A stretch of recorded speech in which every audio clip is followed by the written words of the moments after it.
여러분들 이제 장애인 복지의 이념과 태도에 대해서 공부를 하시겠습니다. 이제 다음 주에 우리가 대면 때 또 공부를 하시게 되겠죠. 그래서 태도와 이념까지는 이렇게 또 강의해서 올리게 되겠어요. 또 주요 학습 문제는 1. 장애 이념은 무엇이며 어떻게 구분되는가. 2. 장애인 복지 정책과 서비스에서 장애인 복지 이념은 어떻게 실현될 수 있을까? 장애인에 대한 비장애인의 태도는 어떠한가? 수용과 참여는 어떠한 차이가 있는가에 대해서 우리가 살펴보겠습니다. 장애인의 존재론, 장애인의 정의론, 장애인 윤리론, 이러한 관점으로 공부를 하겠습니다. 장애인의 복지의 기본 이념은 인권 존중입니다. 똑같은 인간으로서 인간의 존엄성을 충분히 비장애인과 똑같이 누려야 할, 그럼에도 불구하고 장애라는 그러한 그 단점 때문에 사회로부터 소외당하고 사회로부터 그 인간의 존엄성을 훼손하는 그런 일들이 있기 때문에 세계 인권에서는 에서는 이제 세계 인권 선언 협회가 있어요. 거기에서 이렇게 1948년에 장애인에 대한 거를 인간 존중이라는 그러한 협약을 하게 되었어요. 제1조 장애인을 포함한 모든 사람의 태어날 때부터 자유롭고 동등한 존엄성과 권리를 가지고 있다. 이 장애인권선언은 또 1975년에 제3조 장애인은 인간으로서 존엄성과 존중되고 같은 나이의 시민과 동등한 기본적 권리를 가지고 있다. 또 유엔에서는 2006년에 제1조 장애인이 모든 인권과 기본적인 자유를 안전하고 동등하고 향유하도록 증진, 보호 및 보장하고 장애인의 선부적 존엄성에 대한 존중을 증진하는 것이다. 또 우리나라에서는 제10조는 모든 국민은 인간으로서 존엄과 가치를 지니며 행복한 추구할 권리를 가진다. 국가는 개인이 가지는 불가침의 기본적인 인권을 확인하고 이를 보장할 의무를 가진다. 또 34조예요. 모든 국민은 인간다운 생활을 할 권리가 있다. 헌법에 이렇게 되어 있어요. 그러므로 헌법에 의해서 모든 법이 제정이 되는 것이죠. 그렇기 때문에 장애인 복지법이라든가 장애인에 대한 이제 법 조문이 이제 이렇게 우리나라에서 갖게 된 것이죠. 평등과 참여, 분리, 편견과 차별, 통합, 참여와 평등. 그 다음에 기회균등의 노멀레이제이션. 장애인도 사회의 동일한 구성원으로서 비장애인과 동일한 삶의 장소와 동일한 생활 양식을 유지해야 한다는 그러한 뜻을 가진 것이 기회균등의 노멀레이션이에요. 시설 반대, 시설 보호 반대. 비장애인과 같이 생활하도록 하는 것이 최우선이라는 것이죠. 일상생활 형태와 리듬 강도.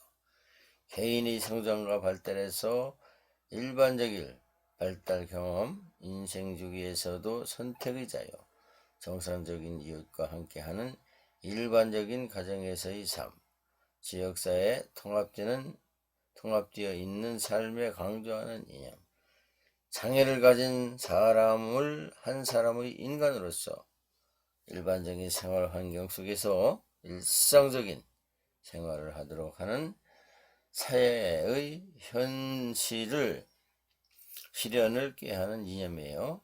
사회적 역할의 가치와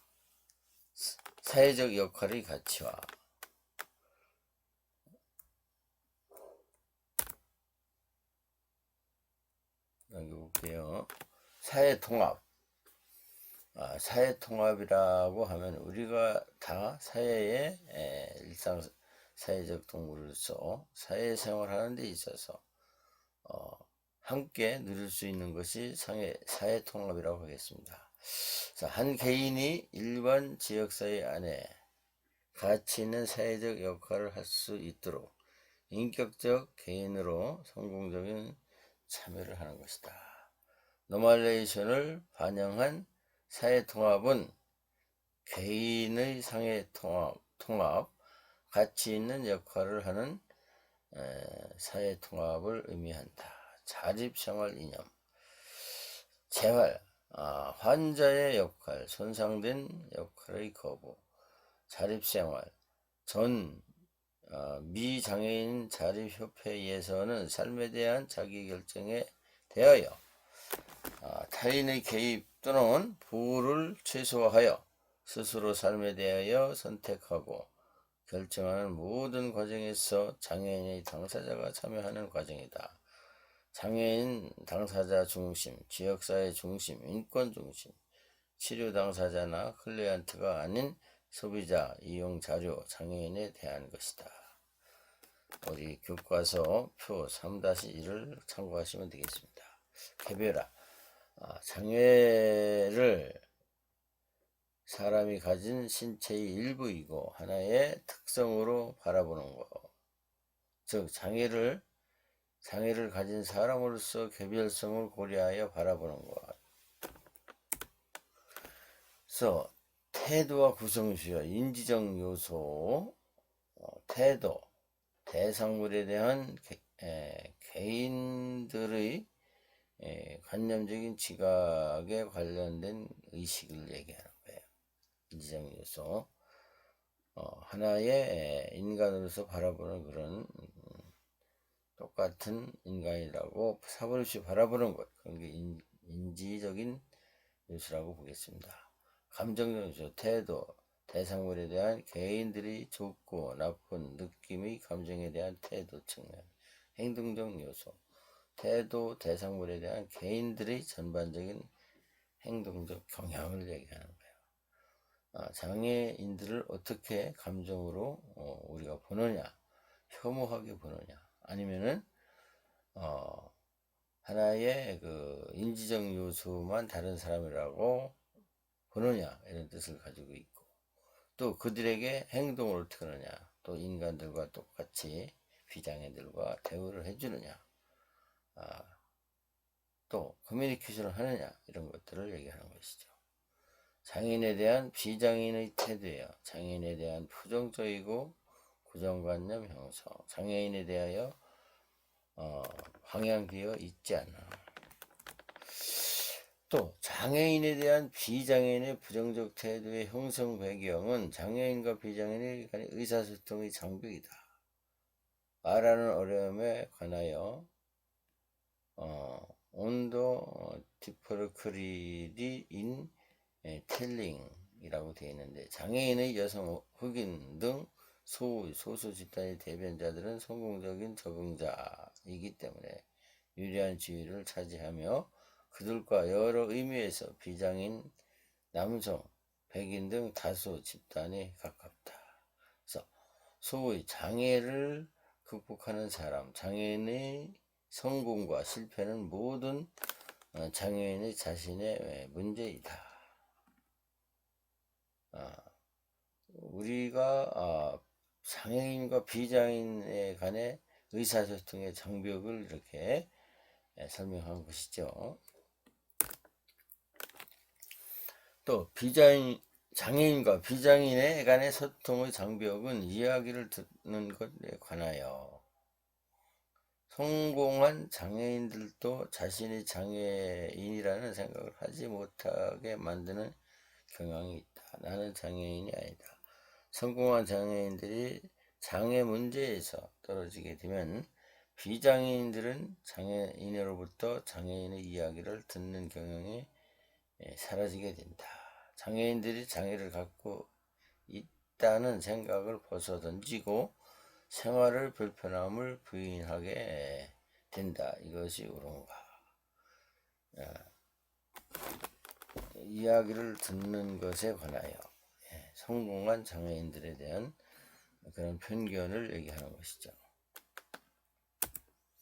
또 가족 안에서 장애인의 특성, 다소 소수 집단과 다른 장애인의 집단의 특성, 다른 소수 집단의 자신들이 중심이 된 어떤 하위 문화 속에서 성장하여 일련의 규범과 기대를 형성해 나가는 반면 장애인들은 이와 유사하게 준비되어 있지 못하다. 가족 중에 장애인의 자신밖에 없음. 하나의 어떻게 보면은 가족들과도 통합이 잘 안 된다는 그런 측면도 있습니다. 수용, 참여. 이거는 비참여, 장애라는 현실이 인해 제한이 있는 사회적 활동으로부터 분별 있는 자세. 비수용, 비장애인의 부정적인 태도, 일종의 추방. 장애인의 참여 활동 시 고려할 점이 있습니다. 비장애인의 참여할 불편함 정도를 명료하게 할 것이다. 장애인의 참여보다 쉽고 덜 어색하게 하기 위한 계획 변경 어떻게 할 수 있을까? 그래서 개인의 태도 변화시키기, 역할 연습, 잘못된 역할 연습하는 하나의 시연을 얘기하는 거예요. 장애인이 되는 것이 어떠할까?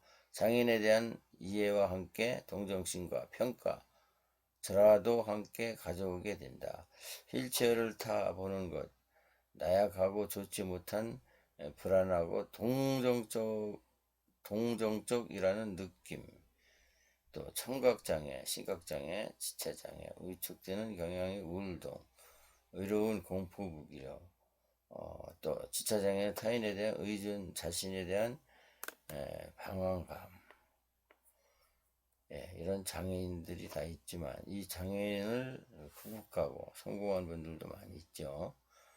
우리나라의 그 재활복지대학이라고 송탄에 있어요. 이곳에서는 비장애인과 장애들과 함께 통합을 해서 이렇게 수업을 하는 대학이 있습니다.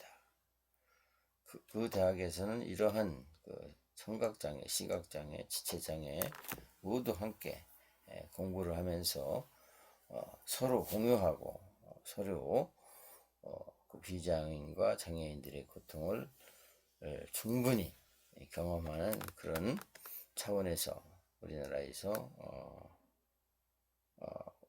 국립대학이에요. 국립대에서 이런 대학이 있다. 한번 여러분들이 참고하시기 바랍니다. 개인 태도 변화시키기, 긍정적인 역할 연습, 역할 바꿔보기, 휠체어 타는 사람, 미는 사람, 시각장애인과 안내자, 이런 걸 한번 바꿔서 이타정신을 생각해 보라는 거예요. 사회 태도 변화시키기, 장애인과 접촉 강화, 장애인에 대한 정보 제공, 접촉 강화와 정보 제공 결합. 장애에 대한 태도가 개선 방안이에요. 비장애인 중심의 사회에서 장애인들이 자주 보이도록 하는 것.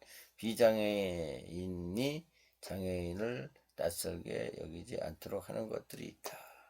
함께 참여하고 함께 소통하고 우리 사회에서 함께 이제 활동을 하며 그러도록 노력하는 것이 이제 장애인의 그 복지법에 있습니다.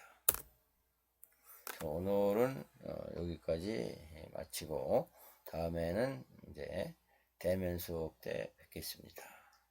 수고하셨습니다.